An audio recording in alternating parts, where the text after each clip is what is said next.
এই হাসিটা ভাইরাল ছাদের মতো, আর এই হাসিটা ভাইরাল পাদের মতো। সঠিক বলেছেন। আরে ভাই, এটা সঠিক কিনা বেঠিক সেটা আমি জানি না, দর্শকরাই কমেন্ট করে বলতেছে চাঁদের সাথে পাদের তুলনা।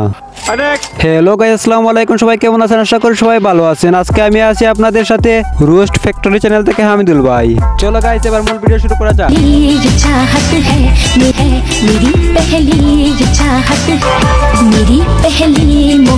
হ্যালো গাইস, গত কয়েকদিন ধরে টিকটকে ঢুকা যাচ্ছে না শুধুমাত্র এই হাসির ভিডিওর কারণে।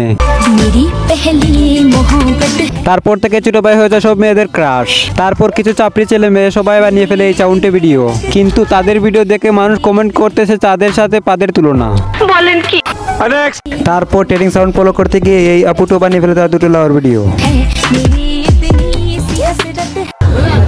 সুটিয়ে লাল করে দেবো, নোংরামি বার করে দেবো। কিন্তু বন্ধুরা, এই জায়গায় শেষ নয়। তারপর শুরু হচ্ছে টোবাইকে নিয়ে রোস্ট। বন্ধুরা, আবার তোমরা কমেন্ট করে বলো কার হাসিটা বেশি সুন্দর হয়েছে। সব শেষে বন্ধুরা একটা কথাই বলতে চাই, কাউকে নিয়ে মজা করো না, কারণ আল্লাহ তাআলা সবাইকে তার পছন্দ মতোই বানিয়েছেন। এই ছিল আজকের ভিডিও। সবাই ভালো থাকবেন, সুস্থ থাকবেন। চ্যানেলে নতুন হলে চ্যানেলটি সাবস্ক্রাইব করে রাখেন, যাতে পরবর্তী ভিডিও ছাড়া মাত্রই আপনার কাছে পৌঁছে দিতে পারি।